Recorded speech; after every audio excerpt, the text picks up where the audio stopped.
morning, students. In our previous video lecture, we have discussed the concept of strict liability. Strict liability का principal क्या होता है, किस case में इस प्रिंसिपल को इवॉल्व किया गया था। वो केस था रैलेंट्स वर्सेस फ्लेचर का केस, 1868 का, इंग्लैंड का जजमेंट था। हाउस ऑफ लॉर्ड्स के जज जस्टिस ब्लैकबर्न ने इसमें अपनी ओपिनियन दी थी। साथ ही साथ हमने देखा था कि लॉ ऑफ टॉर्ट्स में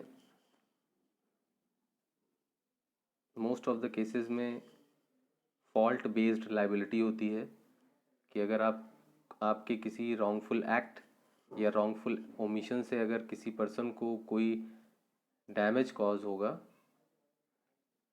तो आप उसके लिए रिस्पॉन्सिबल होंगे।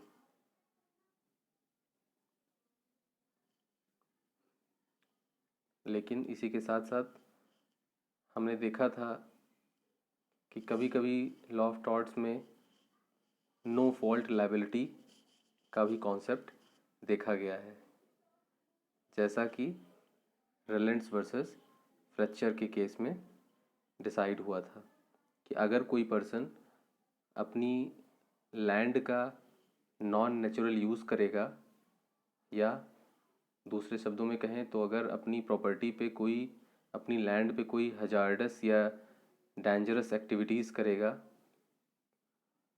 और अगर उसके उस हजार्डस या डेंजरस एक्टिविटी से अगर किसी पर्सन को कोई इंजरी होती है तो भले ही वो उसका कोई नेग्लिजेंस रहा हो या ना रहा हो, तब भी वो ही रिस्पॉन्सिबल होगा। इसी को कहते हैं हम नो फॉल्ट लाइबिलिटी। ज़्यादातर टॉर्ट्स में पर्सन अगर नेग्लिजेंट होगा अपने पार्ट पे, उसके रॉन्गफुल एक्ट या रॉन्गफुल ओमिशन से अगर किसी पर्सन को इंजरी होगी तो वो रिस्पॉन्सिबल होगा। लेकिन स्ट्रिक्ट लाइबिलिटी का प्रिंसिपल इसी नो फॉल्ट थ्योरी पे बेस्ड है कि भले ही आपकी कोई गलती ना हो तब भी आप रिस्पॉन्सिबल होंगे। ठीक है, तो ये रैलेंट वर्सेस फ्लेचर के केस का डिटेल हमने देखा था। कुछ टेक्निकल इशू की वजह से वो वीडियो बीच में ही स्टॉप हो गया था। आइए आगे भी लेक्चर को स्टार्ट करते हैं। हमने जस्टिस ब्लैकबर्न की ओपिनियन देखी थी लास्ट में अपने प्रीवियस वीडियो लेक्चर में, उसी के आगे हम कंटिन्यू करते हैं। स्ट्रिक्ट लायबिलिटी के प्रिंसिपल के लिए जो रैलेंट्स वर्सेस फ्लेचर के केस में डिसाइड हुआ था उसमें 3 बेसिक पॉइंट्स डिस्कस हुए थे। पहला पॉइंट था some dangerous thing must have been brought by a person on his land. Some dangerous thing must have been brought by a person on his land. And the second one is the thing thus brought or kept by a person on his land must escape. And the third one is it must be non-natural use of land. आइए इन्हीं points को हम detail में discuss करेंगे।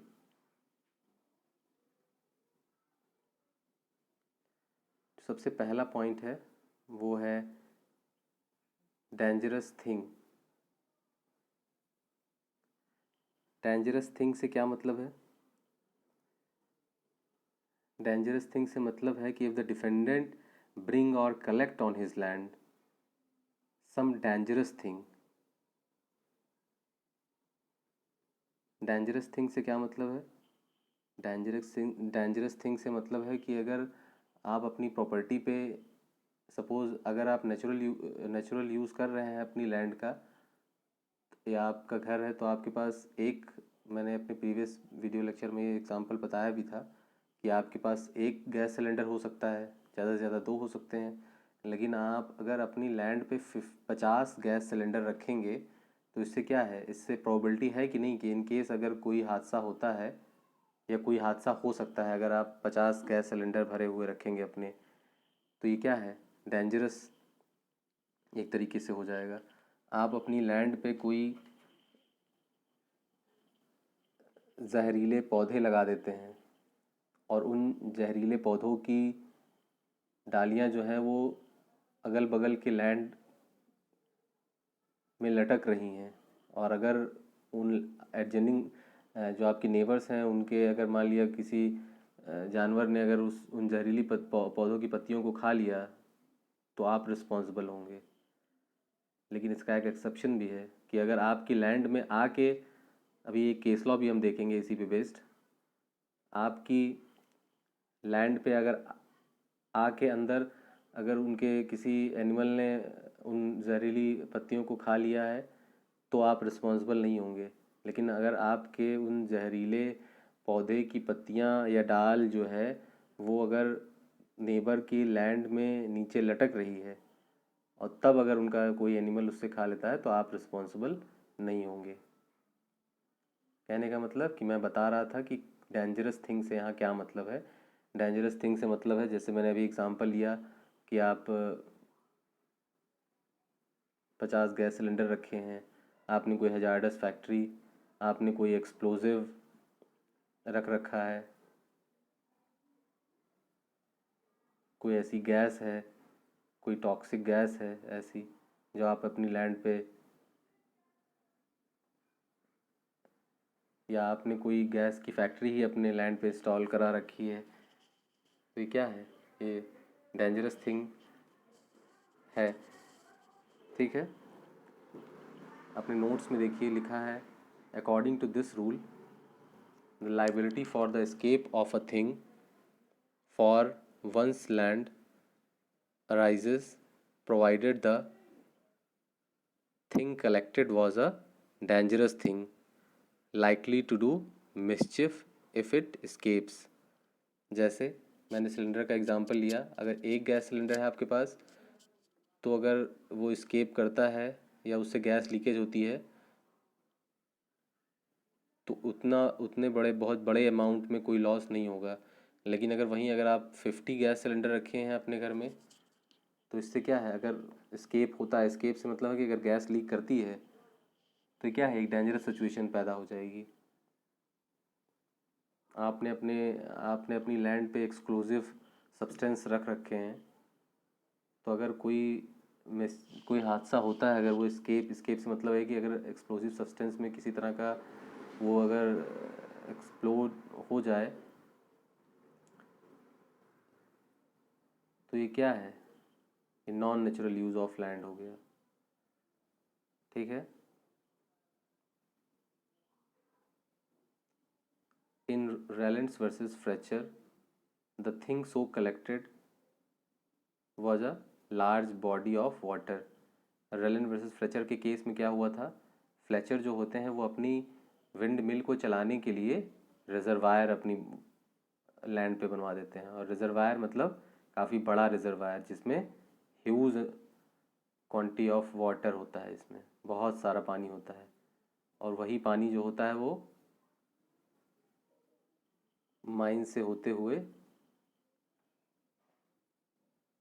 उनके neighbour जो होते हैं रेलेंट्स, उनकी कोल माइन में पूरा भर जाता है। तो ये क्या था, ये एक डेंजरस थिंग था जो लार्ज बॉडी ऑफ वाटर था। तो यही रूल जो है ये अदर डेंजरस थिंग्स पे भी अप्लाई होता है। जैसा कि लिखा है, the rule has also been applied to gas, कोई टॉक्सिक गैस है, जैसा कि आपको याद होगा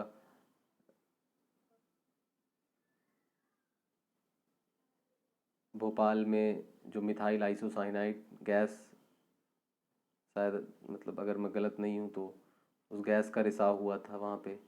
तो ये सब क्या थी, जब तक आप प्रॉपर आपने उसकी मशीनरी आपकी सब कुछ सही है तब तक सही है, लेकिन अगर गलती से उसका एस्केप होगा, कि कोई भी किसी की भी गलती से हो, भले ही आपके नेग्लिजेंट एक्ट की वजह से हो या ना हो, तो भी आप रिस्पॉन्सिबल होंगे। इसीलिए पूरा जो कॉन्सेप्ट है ये नो फॉल्ट लाइबिलिटी पे है। तो ये जो डेंजरस थिंग का कॉन्सेप्ट है ये गैस पे भी अप्लाई होता है, इलेक्ट्रिसिटी, आपके लैंड पे इलेक्ट्रिसिटी आप बना रहे हैं, अगर उससे कोई स्केप होता है, किसी पर्सन को कोई इंजरी होती है, तो भी आप वाइब्रेशंस, फ्यूम्स, ट्रीज़ का मैंने भी एग्जांपल लिया था, एक्सप्लोजिव, नॉक्सियस, फेम्स, ये सब क्या है, सब डेंजरस थिंग्स की परव्यू में आते हैं। सेकेंड एसेंशियल जो है वो देखिए, सेकेंड एसेंशियल है escape of the thing. The first essential is dangerous thing होना चाहिए, और दूसरा essential क्या है कि उसका escape होना चाहिए. For the rule in Raylands versus Fletcher to apply, it is also essential that the thing causing the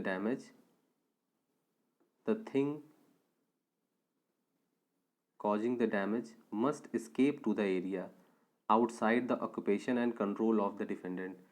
जिस भी एरिया पे डिफेंडेंट जो है वो डेंजरस थिंग को कलेक्ट किया है उसने, उसका एस्केप होना चाहिए उस एरिया से बाहर. किस एरिया से बाहर? जिस एरिया पे डिफेंडेंट का कंट्रोल है. ठीक है. Thus, if there is projection of the branches of a poisonous tree,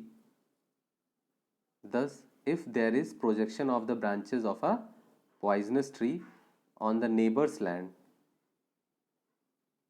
this amounts to escaping if the cattle lawfully then or there on the neighbor's land is poisoned by eating the leaves of the some of the defendant will be liable under the rule. मैंने अभी आपको example लिया था. If there is projection of the branches of a poisonous tree on the neighbor's land, this amounts to, ये क्या होगा? ये escaping की परव्यू में आएगा. If the cattle lawfully there on the neighbor's land is poisoned by eating the leaves of the same, the defendant will be liable under the rule. फिर आगे देखिए. But if the plaintiff's horse intrude over the boundary and dies by heaving the leaf of poisonous tree, there is no escape of the vegetation in this case. यानी अगर horse वो खुद आके उसकी defendant की लैंड में और वो जो पॉइजन लीव्स हैं अगर उनको खा लेता है, तो यहाँ पे डिफेंडेंट रिस्पॉन्सिबल नहीं होगा. ठीक है. इस केस को अभी हम फिर से देखेंगे एक्सेप्शंस में. जब हम एक्सेप्शंस देखेंगे, स्ट्रिक्ट लायबिलिटी के एक्सेप्शंस, ज़्यादातर एक्सेप्शन जो है वो इसी केस में, रैलेंड्स वर्सेस फ्लेचर के केस में ही बताए गए थे. जो थर्ड एसेंशियल है वो हमारा है non natural use of land. Non natural use of land को कैसे समझेंगे? जैसे देखिए, water collected in the reservoir, जैसा कि रैलेंड वर्सेस फ्लेचर के केस में हुआ था. Water collected in the reservoir is such a huge quantity in Rylands versus Fletcher was held to be non-natural use of land. Keeping water for ordinary domestic purpose is natural use. For the use to be non-natural, it must be some special use.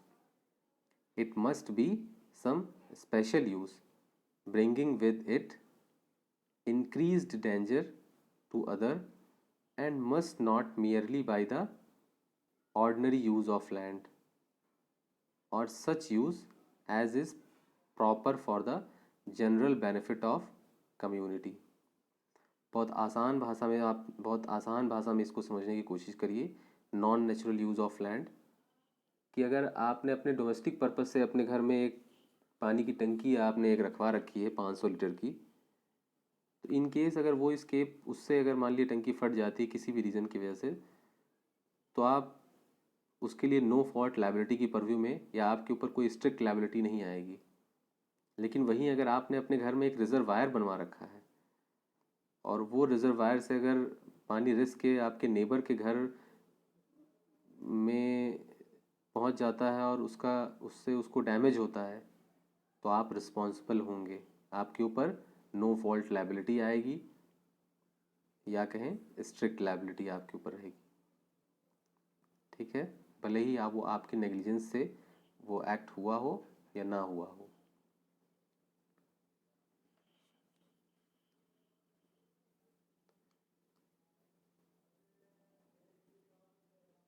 आइए अब कुछ exceptions देखते हैं जो recognised हुए थे Rylan versus Fletcher के ही केस में।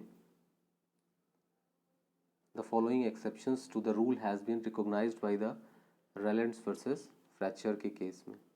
The first one is plaintiff's own default. The second one is act of God.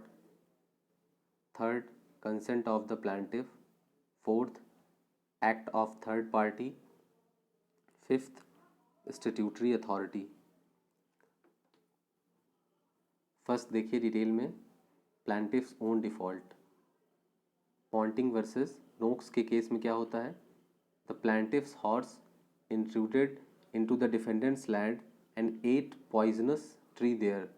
The defendant was held not liable because damage was not have occurred but for the horse own intrusion to the defendant land। तो जहाँ पे plaintiff की खुद की default रहेगी वहाँ पे ये स्ट्रिक्ट लायबिलिटी का प्रिंसिपल नहीं अप्लाई होगा। सेकंड देखिए, act of God. Act of God या विस मेजर, आप लोगों ने जनरल डिफेंसेस जो टॉर्ट के हैं उसमें ये पढ़ा होगा कि बहुत तेज़ बारिश हो गई, बहुत तूफ़ान आ गया, ऐसी ऐसी बारिश जो पिछले कई दशकों में, पिछले कई डेकेड्स में नहीं देखी गई है। तो इस तरह का कोई एक्ट होगा अगर, तो वहाँ पे स्ट्रिक्ट लायबिलिटी का प्रिंसिपल नहीं इवॉल्व होगा। जैसा कि देखिए इस केस में हुआ था, निकोल्स वर्सेस मार्सलैंड के केस में। इसमें क्या हुआ था? Defendant created artificial lake on his land by damming up a natural stream the year there was an extraordinary rainfall, heaviest in the human memory. Extraordinary rainfall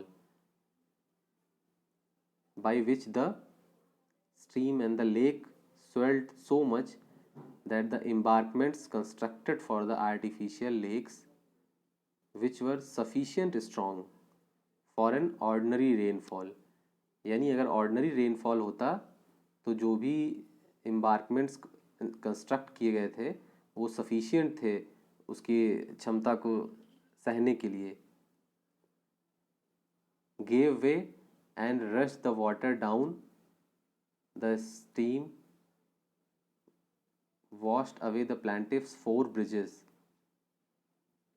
The plaintiffs brought an action to cover damages for the same.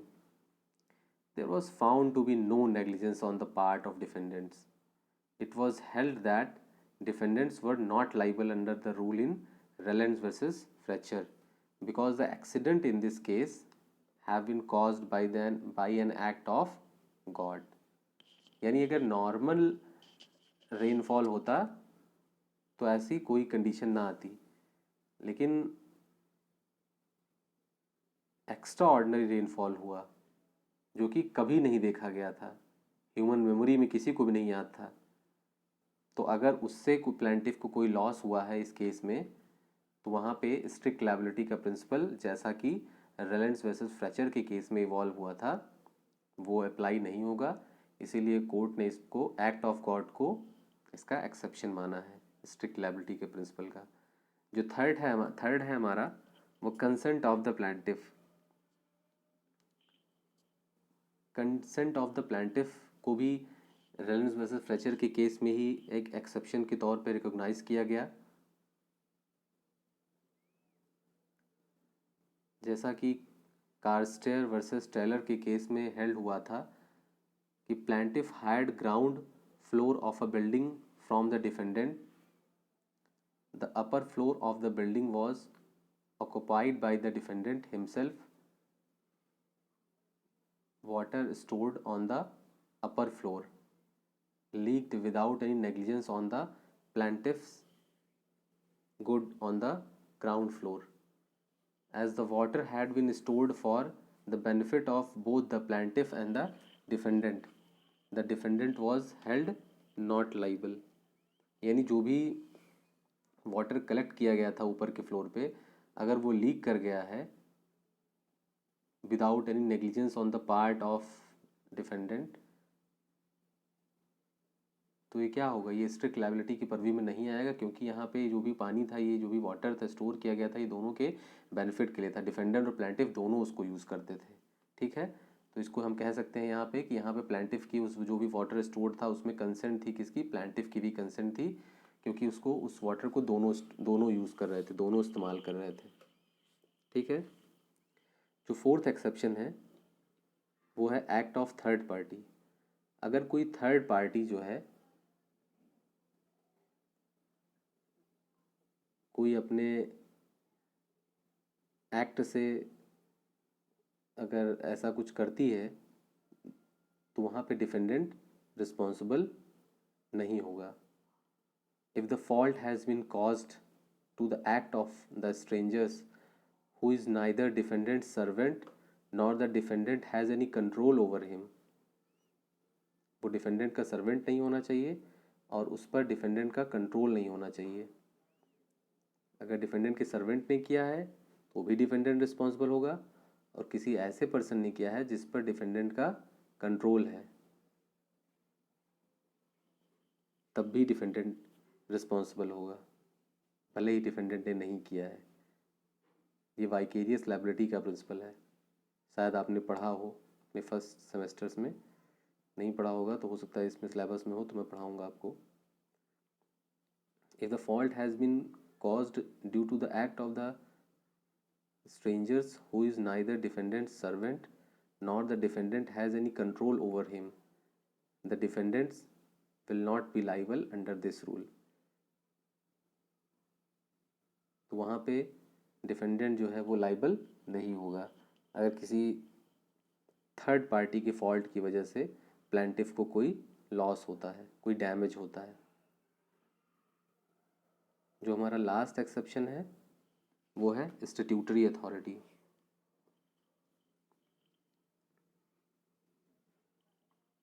Green versus Chelsea water works company, इस केस में क्या हुआ था, the defendant company had a statutory duty to maintain continuous supply of water.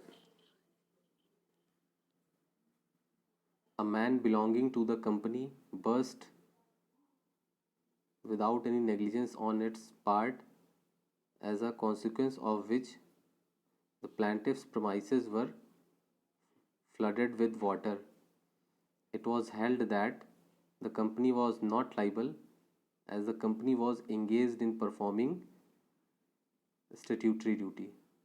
That means कि अगर कोई ऐसी कंपनी है जिसको किसी इंस्टीट्यूट के थ्रू, किसी कानून के थ्रू उसको असाइन किया गया है कोई एक्ट, तो अगर उससे कोई नेग्लिजेंस होता है तो वहाँ पे उस पर स्ट्रिक्ट लायबिलिटी का प्रिंसिपल इवॉल्व नहीं होगा।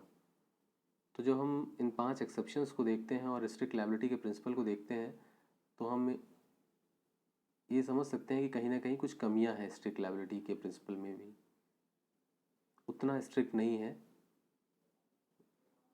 जितना होना चाहिए।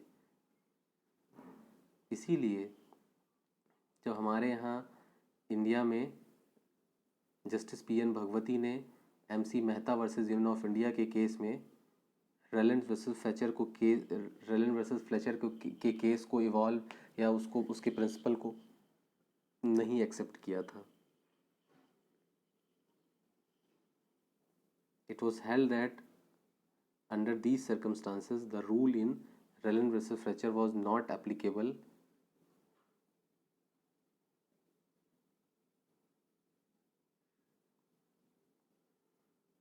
ये यहाँ क्लियर नहीं है नोट्स में। मैं एब्सोल्यूट लायबिलिटी, ये हमारा जो लेक्चर है ये स्ट्रिक्ट लायबिलिटी पे अभी तक का बेस था।